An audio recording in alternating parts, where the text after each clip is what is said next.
आजीच्या गोष्टी. त्या रात्री बाजूच्याच वाडीत एकाचा मृत्यू झाला होता. मृत्यू एका तरुण मुलाचा झाला होता. पण तसं असलं तरी तिथे कसला तरी आवाज येत होता. तिथून काहीतरी वाजवल्याचा आवाज येत होता. छोटी आणि तिचा भाऊ लहान जरी असले तरी आजीच्या भयानक गोष्टी ऐकून ऐकून त्यांना याबद्दल आपोआपच आता कुतूहल निर्माण होऊ लागलं होतं. या प्रकाराने त्या वाडीतीलच नाही तर इतर रस्त्यावरून जाणारी माणसंही त्यांची कामं ठेवून क्षणभरासाठी कशाच्या तरी आडोशाला उभं राहून तो प्रकार जाणून घ्यायचा प्रयत्न करत होती. इथे न राहून छोटीच्या भावाने याबद्दल तिथल्याच शेजारी राहणाऱ्या एका काकांना विचारलं. ते आपल्या दारात राहूनच लांबवर चाललेला तो प्रकार पाहत होते. छोटीच्या भावाने त्याबद्दल त्यांना विचारताच तो एक लहान मुलगा म्हणून त्यांनी त्याला काही नीट सांगितलं नाही. तसं त्याच्या मनातील गूढ अजून वाढलं. ते अंतिम संस्काराचे विधी तर नक्कीच वाटत नव्हते. तो काही अंतर पुढे चालत गेला. पुढे एका बंद दुकानाच्या आडोशात 2 मुलं त्याला उभी दिसली. ती मुलं देखील तिथून दुकानाच्या धक्क्यावर उभं राहून तो प्रकार पाहत होती. छोटीच्या भावाने त्यांना विचारलं. इथे मात्र त्याला काहीतरी तसंच विचित्र उत्तर मिळालं. त्या मुलाचं लग्न लावत आहेत. आता मात्र छोटीच्या भावाच्या डोक्यात काहीच शिरत नव्हतं. तिथे एक मुलगा वारला आहे आणि दुसरीकडे त्याचंच लग्न लावलं जात आहे. इथे मोठी माणसं आम्हाला लहान मुलांना काही कळत नाही म्हणून बोल लावतात आणि इथे ती स्वतः मात्र लहान मुलांसारखी का वागत आहेत. छोटीचा भाऊ स्वतःशीच म्हणत होता. तो मुलगा मेला आहे ना, मग त्याला जाळत का नाही? त्याचं लग्न का लावतायत हे? छोटीच्या भावाने पुन्हा एकदा त्या मुलांना विचारलं. अरे तुला आता नाही कळणार, मोठा झालास की कळेल सगळं. त्या मुलाचं लग्न न होताच तो मेलेला. त्याची लग्नाची तीव्र इच्छा. आता त्याला असंच जाळलं गेलं तर त्याचा मुंजा नाही का होणार? म्हणून त्याला अग्नी देण्यापूर्वी एका झाडाच्या फांदीसोबत खोटं खोटं लग्न लावून दिलं जातंय. म्हणजे त्याच्या देहाला अग्नी देण्यापूर्वी त्याची ही लग्नाची शेवटची इच्छा पूर्ण झालेली असेल. मुंजा. छोटीचा भाऊ त्याच्या सुन्न झालेल्या डोक्याने घरी परत आला. त्याने ही गोष्ट जशीच्या तशी छोटीला येऊन सांगितली. ते दोघेही एकमेकांकडे पाहत विचार करत होते. दोघांच्याही मनात तोच विचार होता, आज आजीकडून मुंजाची गोष्ट ऐकण्याचा. रात्र झाली. छोटी आणि तिचा भाऊ लपत लपतच त्यांच्या शेतातील घराजवळ आले. घराचं लाकडी दार त्यांनी हळुवारात ढकललं. आत तीच भयान शांतता आणि गडद अंधार होता. ते दोघेही घाबरतच आजीच्या त्या खाटेवर येऊन बसले. तसा जोराचा वारा सुटला. घराचं दार आपोआपच उघडझाप करू लागलं.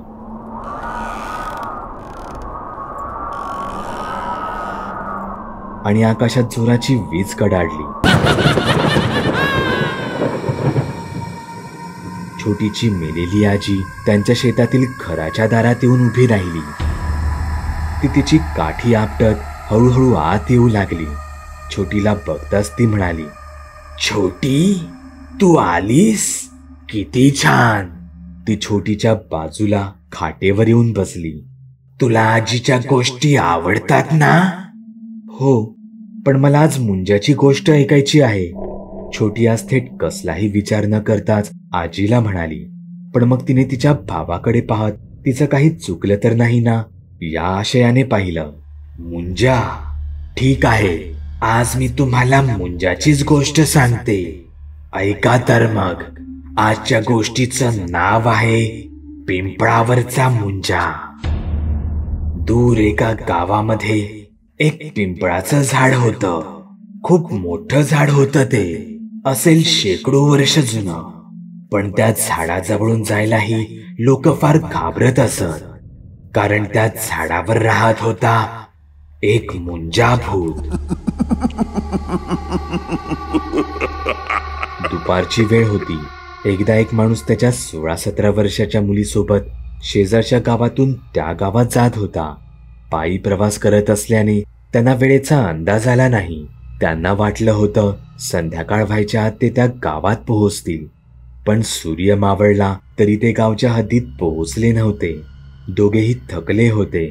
5 मिनिटं एका जागी थांबून पाणी प्यावं आणि मग पुढे जावं असं म्हणत ते एका मोठ्या झाडाखाली बसले. त्यांनी नशिबाने एक कंदील सोबत आणलं होतं. त्याच्याच उजेडाची त्यांना तिथे साथ होती. बाकी तो परिसर संपूर्ण जंगलासारखाच होता, झाडाझुडपांनी घेरलेला. तो माणूस पाणी पित असताना त्याची मुलगी मात्र चारही दिशांना तिची नजर फिरवत होती. तेवढ्यातच तिची नजर खाली मातीकडे गेली.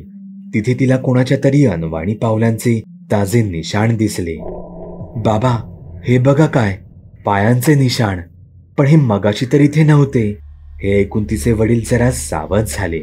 त्यांनी पाण्याची बाटली मुलीच्या हातात दिली आणि ते जमिनीवर पाहू लागले. आश्चर्य होतं, ते पावलांचे ठसे त्यांच्या जवळच येऊन थांबले होते आणि पुढे दिसेनासे झाले. त्यांनी भीतीने वर पाहिलं. बोबडी वळावी तसे ते तिथे पाहतच राहिले. वडिलांनी वर पाहिलं म्हणून ती मुलगीही वर झाडाकडे पाहू लागली. झाडावर एक मुलगा बसला होता. त्याचं संपूर्ण शरीर हे पीठ फासावं तसं पांढरफट्ट पडलं होतं. डोळ्याभोवती काळी वर्तुळे होती. त्याचं हे भयानक रूप पाहून ती मुलगी जागीच बेशुद्ध झाली. तिच्या वडिलांनी तिला कसं बसं उचललं आणि त्यांचं सामान तिथेच त्या झाडाखालीच टाकून ते रस्त्याने धावत सुटले. संपूर्ण रस्ता त्यांना कोणीतरी त्यांचा पाठलाग करत आहे असंच जाणवत होतं. पण त्यांनी गावची वेश येईपर्यंत पाठी अजिबात वळून पाहिलं नाही. तो माणूस थकून भागून गावच्या हद्दीत आला होता. तसं गावकऱ्यांनी त्याला त्याच्या नातेवाईकांपर्यंत नेण्यास मदत केली. त्या रात्री ती मुलगी शुद्धीत जरी आली असली तरी त्या मुलीला प्रचंड ताप भरला होता.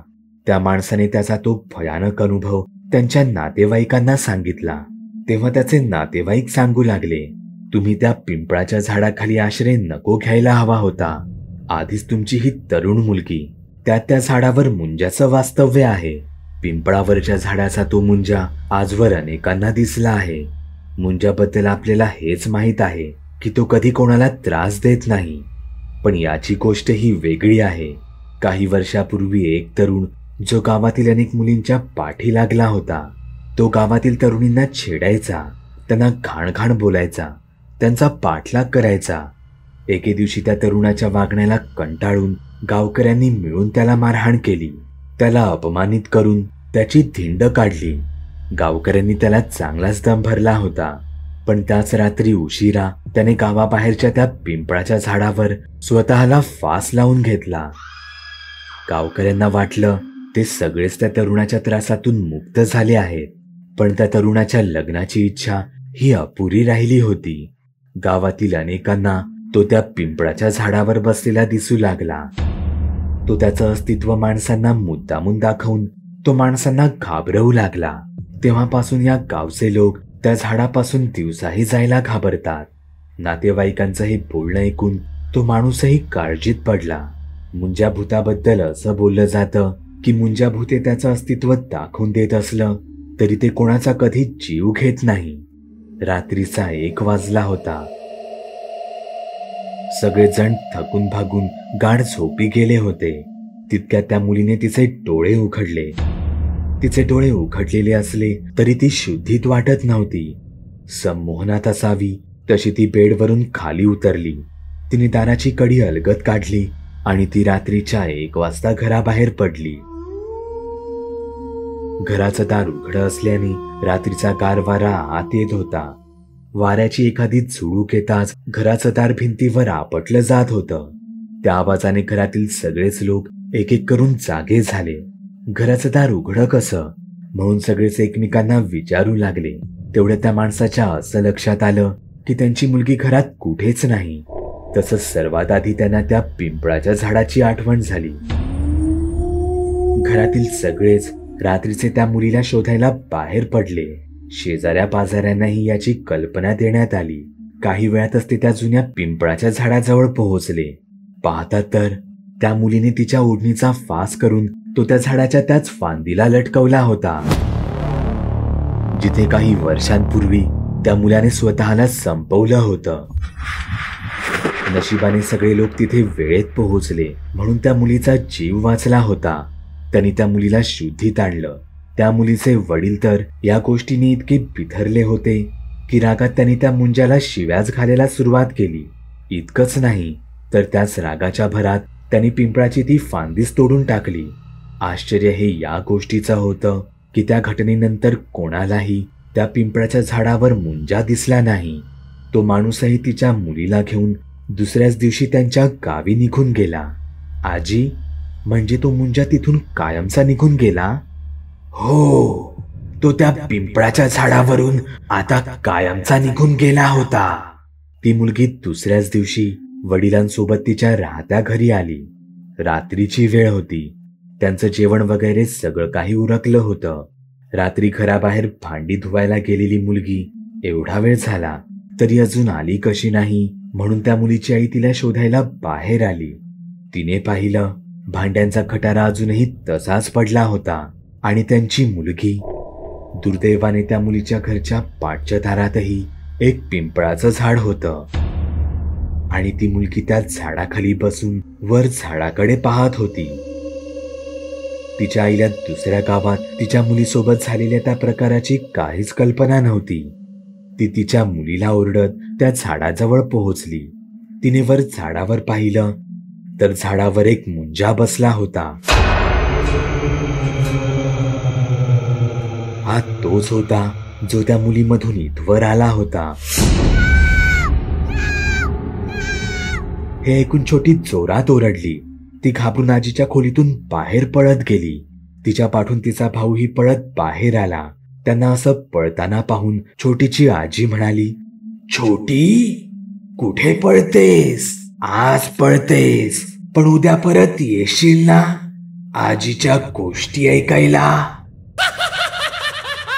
आजीच्या गोष्टी.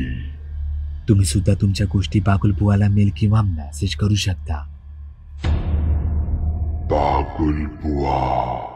चॅनलवर अपलोड केलेल्या नवीन व्हिडिओची नोटिफिकेशन मिळवण्यासाठी चॅनल सबस्क्राईब करायला विसरू नका. व्हिडिओ आवडला तर आमच्या मेहनतीचा मोबदला म्हणून तो लाईक करून मित्रांसोबत जरूर शेअर करा. चॅनलवरचे इतर व्हिडिओ पाहण्यासाठी इथे क्लिक करा. तसेच चॅनलवरची प्लेलिस्टही चेक करा. दर दिवशी नवनवीन भूतांचे व्हिडिओ बनवून मी तुमचं मनोरंजन करत राहू याची खात्री बाळगा.